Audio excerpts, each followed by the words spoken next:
Balik lagi di Julian Educraft. Oke. Masih edisi pembahasan materi matematika hari Selasa kemarin yang ada di TVRI untuk pembelajaran di rumah. Saya mau coba menjawab sekarang untuk materi SMP tentang perbandingan. Oke. Nah, sebenarnya perbandingan ini saya udah buat video khususnya ya, yang kayak di sini nih videonya ya. Kalian bisa cek nanti, saya sediakan linknya di description box untuk bisa lebih paham tentang perbandingan ya. Saya akan mempersingkat waktu gitu ya untuk mengingatkan kembali, agak miring ya. Oke. Untuk mengingatkan kembali bahwa perbandingan itu ada dua jenis ya. Ada yang senilai, ada yang berbalik nilai gitu ya. Nah, terus di perbandingan ini juga nanti termasuk soal bentuk skala, soal bentuk kecepatan, dan soal bentuk debit ya, serta nanti ada yang statistika. Saya akan jawab itu terpisah gitu ya. Oke, perbandingan senilai, untuk mengingatkan kembali rumusnya, ini rumus yang saya coba buat gitu ya untuk pengalaman saya selama beberapa tahun mengajar gitu ya. Maka kalau senilai, ciri-cirinya satu naik, yang lain naik. Kalau yang berbalik nilai, satu naik, yang lain turun gitu ya. Atau sebaliknya, ini satu turun yang lain juga turun, kalau ini satu turun yang lain naik ya. Rumusnya cuman pakai kata-kata bahasa Indonesia ya. Diketahui kalau senilai ditanya per diketahui kali data. Terus kalau yang berbalik nilai berarti tinggal dibalik, diketahui per ditanya kali data ya. Nah, khusus untuk 3 ini ada keadaan khusus ya, karena dia bisa pakai rumus segitiga gitu ya. Rumus segitiga bukannya setengah kali alas kali tinggi, bukan. Segitiga yang saya maksud segitiga bentuknya kayak gini ya. Oke.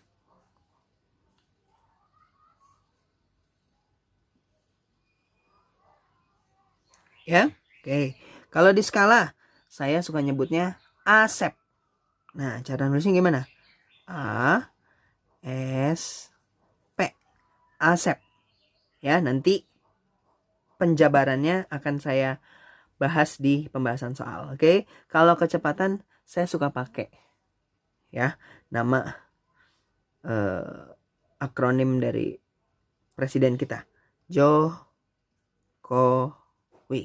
JKW gitu ya.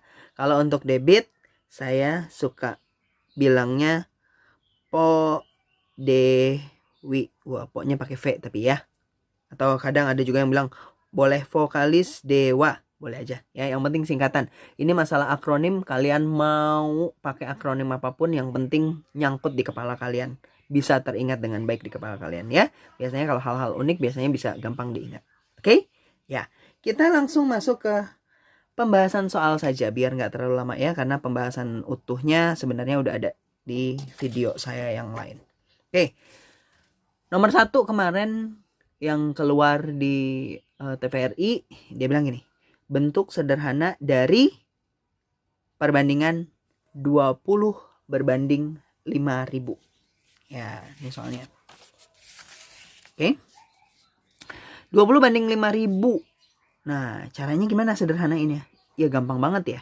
Pokoknya yang namanya bentuk sederhana kita harus ubah ke dalam bentuk yang paling kecil angka yang atau bilangan yang bisa dibentuk dari angka-angka tersebut. Ya. Oke, kalau ada 0 di kanan kiri, kita boleh ilangin. Ilanginnya gimana? Satu-satu. Ya. 1 di kiri, 1 di kanan. Nah, ya kalau di sebelah kirinya ada 2, ya berarti boleh 2. Oke, dilihat yang mana yang paling kecil. Coret. Oke, Kak di kiri 0-nya ada 5, di kanan 0-nya 3. Coretnya 5 apa 3? 3 lah ya, karena yang lebih kecil 3. Gitu ya. Oke, maka sisa 2/500. Masih bisa disederhanain gak sih? Masih lah ya, kita bisa bagi dengan angka 2 ya. Oke, 2 bagi 2, 1 banding 500 bagi 2. Oke, kita ulangi lagi. Kaidah pembagian juga sudah ada videonya. Nanti semoga saya bisa cantumkan di kolom deskripsi ya. Bagi 2. 5 bagi 2 dapat 2. Ingat, sejajar letaknya ya. 2 kali 2, 4. Dikurangi 5 kurang 4, 1. 1 bagi 2 nggak bisa. Perlu tulis 0 nggak? Nggak, karena ruangannya udah dipakai. Berarti bantuin sama 0. 0 yang ini. 10 bagi 2, 5. Taruh di mana? Di atas 0 yang ini ya. 5. 5 kali 2, 10. Kurangin. Habis ya. 0. 0 ini udah kepake belum? Belum. Bagi aja udah. 0 bagi 2 bisa nggak? Nggak bisa kan? Kalau nggak bisa, berarti tulisnya 0. Jadi jawabannya 250. Lanjut. Nomor 2. Sebuah mobil membutuhkan bensin sebanyak 6 liter untuk menempuh jarak 48 km.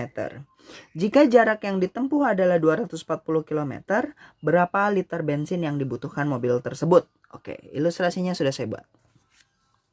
Oke, mobil butuh bensin. Kalau 6 liter, dia bisa menempuh jarak 48 km. Kalau 240 km, dia butuh berapa liter? Nah, ini yang tadi saya bilang untuk pembahasannya senilai dan berbalik nilai ya. Ini bentuk perbandingan ya. Kalau saya menyajikan soal perbandingan lebih suka bentuknya kayak gini. Sekarang kita pilih. Kira-kira dia senilai apa berbalik nilai ya? Ya, saya taruhnya begini. Oke. Kita identifikasi. Kalau dia 6 liter, jaraknya 48. Oke. Pertanyaan saya, kalau 240 km logikanya, butuh banyak bensin atau butuh lebih sedikit bensin? Lebih banyak lah ya. Kan energi yang dibutuhkan lebih besar. Berarti kita butuh sumbernya lebih banyak. Artinya, kalau jaraknya ini meningkat, naik, maka kebutuhan bensinnya harus juga meningkat.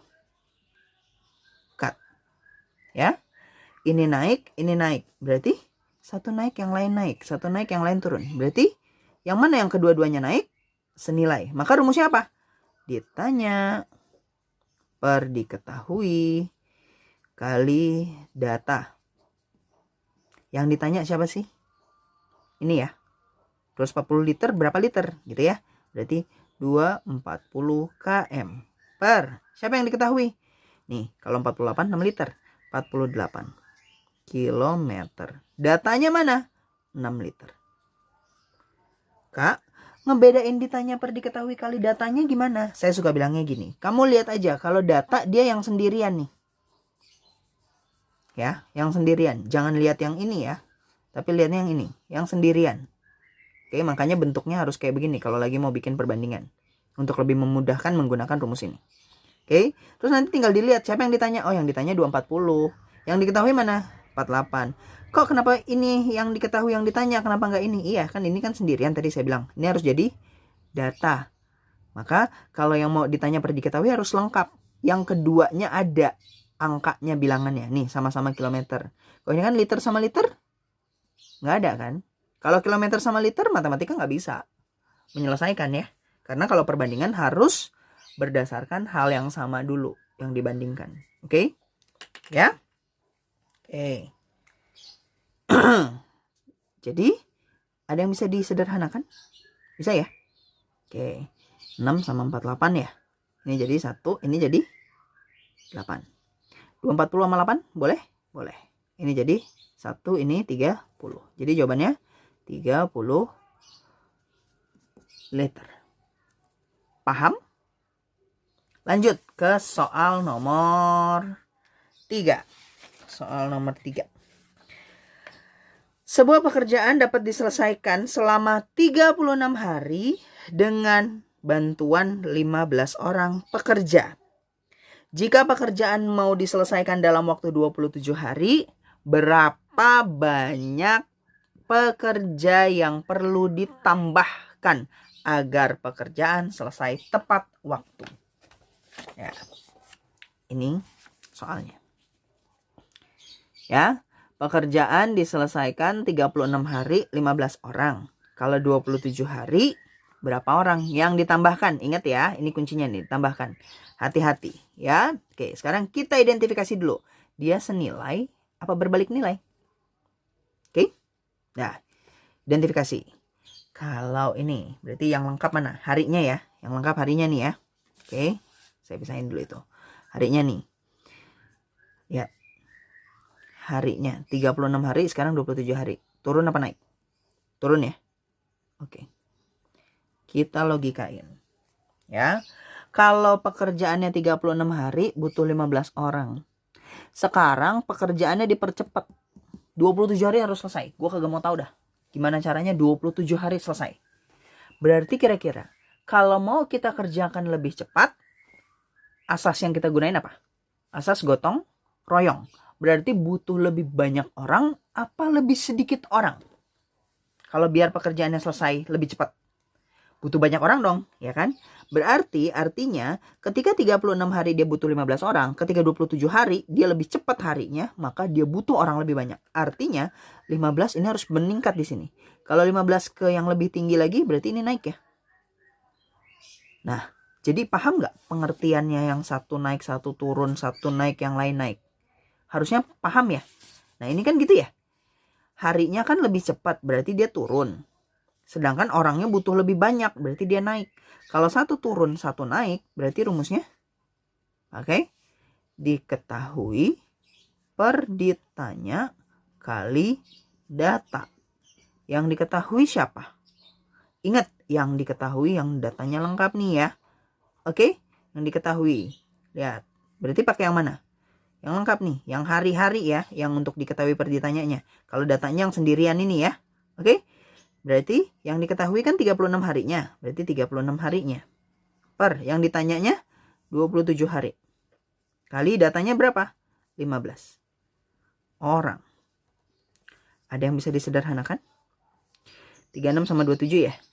Sama-sama bagi 9. Ini 3, ini 4. Kak, kok atas bawah boleh coret? Bukan harus bersilangan? Boleh.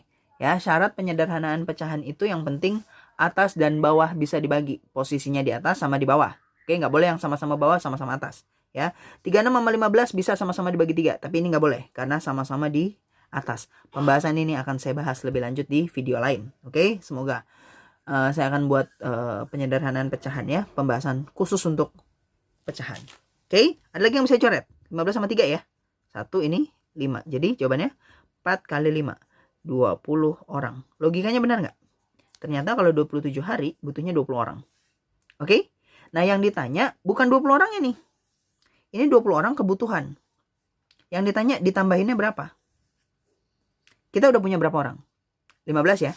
Nah, ini bagi orang-orang yang nanti bercita-cita buat jadi seorang insinyur teknik sipil khususnya ya. Saya dulu juga bekerja di dunia teknik sipil. Bangunan gitu. Untuk pembangunan. Terus tolong bedain ya. Kita insinyur berbeda dengan pekerja bangunan ya. Jadi insinyur ini tetap bisa bekerja di lapangan, tapi dengan kaidah-kaidah yang sesuai dengan teori dan praktik yang ada di lapangan ya. Kalau para bapak-bapak pekerja kita untuk pekerja bangunan, mereka sangat membantu kita untuk bisa mengaplikasikan keilmuan kita di bangunan tersebut gitu ya. Salut sama bapak-bapak dari para tukang bangunan ya. Oke, 20 orang nih ya. Berarti kita punya 15 orang. Berarti kita butuh berapa lagi? Ya, kalau dia butuhnya 20 berarti tinggal kurangin aja ya. 20 orang 15. Jadi butuh 5 orang. Jadi jawabannya bukan 20 ya, tapi orang. Paham di sini ya? Untuk membandingkan antara senilai dan berbalik nilai. Oke? Lanjut. Soal nomor 4. Pada sebuah peta memiliki skala 1:4.500.000. Jarak kota A dan B pada peta adalah 60 cm. Berapakah jarak sebenarnya kota A dan B? Oke, saya buat ilustrasinya seperti ini. Ada peta, skalanya 1:4.500.000. Jarak A ke B pada peta 60 cm. Berapa sih jarak sebenarnya? Nah, jadi saya udah sajiin ya. Nggak kelihatan lagi. Nah, gini. Oke. Nah, berarti pakai rumus yang mana? Skala, kecepatan, apa debit? Ya skala lah ya, kan ada tulisannya itu skala. Oke? Nah, ini baru saya jelaskan. Penggunaannya. Segitiga rumus dari ASEP. Nah, A itu apa? Nah, A ini asli.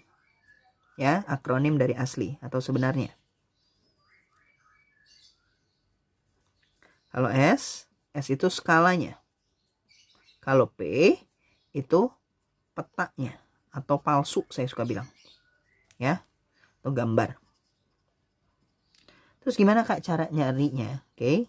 Ya, biar lebih aman kita pakai metode jawaban lengkap ya. Ada diketahui, ditanya, dijawab. Siapa yang diketahui? Peta skala. Oh, skala. Berarti simbolnya apa? S ya. S. Diambilnya jangan 1:4.500.000. Cukup yang 4.500.000-nya saja. Ya, ini saya simplified. Sebenarnya rumus-rumus yang beredar di buku-buku umum tidak seperti ini ya. Terbalik biasanya sama saya ya. Tapi saya biasa menggunakan ini karena lebih gampang. Oke.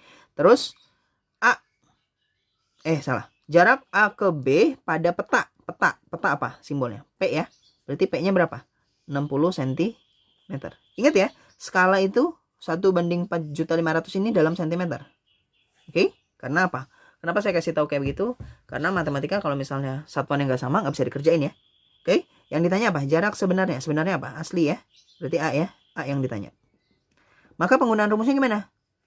Kalau ada segitiga kayak gini, yang ditanya ditutup. Oh, yang ditanya A, tutup. Nah, lihat tuh di bawah ya. Kalau dia sejajar sama-sama di bawah kayak begini, berarti rumusnya akan menjadi S kali P. Sederhana banget ya. Oke, jadi tinggal S kali P aja. Kak, gimana kalau misalnya S yang ditanya? S-nya ditutup. Berarti sisanya apa? A dan P kan? A-nya di mana? Atas, P-nya di bawah. Maka rumus skala, rumus S, kalau kalian ditanya S, berarti A per P. A dibagi P. Gimana kalau P? Ya udah P-nya tutup. Berarti sisanya apa? A sama S kan? A-nya di atas, S-nya di bawah. Berarti rumusnya menjadi P sama dengan A per S. Ya, oke. Kita balik lagi. S-nya berapa? 4.500.000. Udah kayak anak bayi nih, masukin aja. Kita ya kayak lagi main puzzle. P-nya berapa? Oh, P-nya ada 60. Udah 60. Oke. 45 kali 60. Nah, ini saya udah bahas nih di perkalian ya. Di video perkalian ya. Kalau ada angka 0 gini, 0-nya jangan diikutin ya. Hitung aja bilangan utamanya dulu. 45 sama 6-nya. Yang dihitung ya. 6 kali 5, 0, simpen 3. Jangan ditulis sini ya. 6 kali 4, 24. 24 tambah 3, 27. 270. Oke, ini nolnya udah dapat dari sini ya. Sekarang lihat nolnya yang belum kita pakai. 1, 2, 3, 4, 5, 6. Jadi tambahin 6 lagi. 3, 4, 5, 6. 270 juta sentimeter. Ingat, ini semuanya satuannya sentimeter nih. Maka jawabannya sentimeter. Oke, terus gimana? Masa pakai sentimeter? Ya, kalau jarak sebenarnya biasanya diubah ke dalam meter atau kilometer. Karena nolnya banyak, pasti ubahnya ke dalam kilometer. cm ke km. Naik apa turun? Naik ya. Kalau naik dibagi. Dibagi berapa? Karena dia cm ke km. cm, dm, m, dam, hm, km. 5. Naiknya 5 berarti nolnya 5. Nah gitu ya. Cara-cara tinggal. 1, 2, 3, 4, 5. Kak, 2 ini coret nggak? Nggak. Kaidahnya sama kayak tadi pada saat penyederhanaan pecahan. Nah, nih ya. Sorry. Nih ya. Yang dicoret 1 aja. Coret yang jumlah nolnya paling sedikit. Oke. Berarti sisa 2.700 kilometer. Oke? Oke, saya rasa untuk pembahasan soal-soal perbandingan sudah selesai ya. Semoga ini lagi-lagi bisa membantu kalian dalam memahami pembelajaran dari rumah ya. Tetap sehat, tetap semangat belajar dari rumah. Semoga corona ini makin bisa cepat pergi ya. Jadi kita bisa ketemu tatap muka bagi memang yang saya ajarkan secara langsung. Bagi yang tidak masih bisa temui saya di YouTube. Oke? Jangan lupa subscribe, like, share, and comment ya, agar lagi-lagi banyak teman-teman kita di luar sana, kawan-kawan kita yang bisa memahami matematika dengan lebih mudah. Sampai jumpa lagi.